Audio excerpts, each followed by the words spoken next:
Hello friends, here I am yet again, your friend and host with an update on Brightcom Group. This one ought to be taken in conjunction of the previous videos on the company. But before going forward, our usual disclaimer.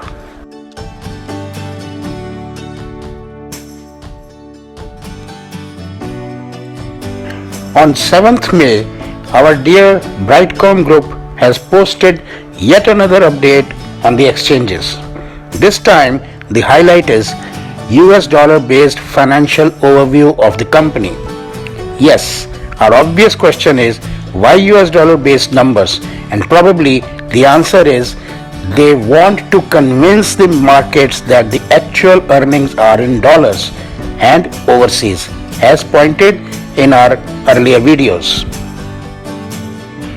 The company has clearly mentioned in the footnote that the company's financials are in Indian rupees and have been converted to US dollar for presentation above. The very next slide about balance sheet, the footnotes read that $16 million Lycos acquisition payable is the remaining amount on Lycos acquisition. It is no doubt not a small amount, but the Lycos brand acquisition is on the cards going forward. A peep into cash flow is more for very long-term or institutional investors' interests.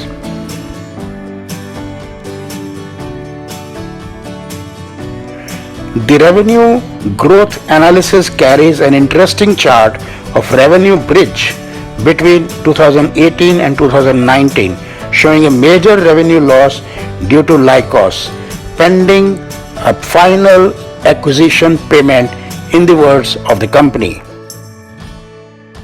The EBITDA margins are pretty impressive by any standards, but in order to earn such impressive margins, the company has to leave a lot of money on the table as a gap between payables and receivables. As explained by the company in con calls, details are available on Yahoo Finance in the link under the video. The gross margin analysis is also impressive, but more for the large and long-term investors' purposes. For the retail investors, these or such details come as a bonus.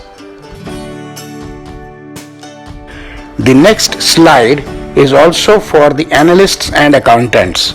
This provides selling, general and administrative, that is SG&A analysis. Next comes the EBITDA analysis between 2018 and 19 and another chart below providing EBITDA and margins analysis from 2015 all the way to 2019. And lastly, the net working capital analysis. All the details are at BSE and BCG websites on links provided below and can be easily downloaded. So, here is the financial overview of Brightcom Group. Going forward, there are issues that need to be settled. All the companies have some issues at each point in time. No. The first one, as reported in our recent video, Brightcom Group prospects going forward, we reported that an approval of getting funding of 3.14 crore equity shares at price of Rs 10 is approved by BSE as of 4th March, but still pending from NSE for a rather silly reason. To sum up, I would like to draw your attention to our earlier video, Brightcom Group, Is It a Multi-Bagger?, where the penultimate slide shows the pending issues and now coronavirus. Will the company be able to surmount the obstacles and come out as a winner? You have to answer yourselves. I ask you all, Brightcom Group, are happy days ahead. Thanks for watching and happy investing as always.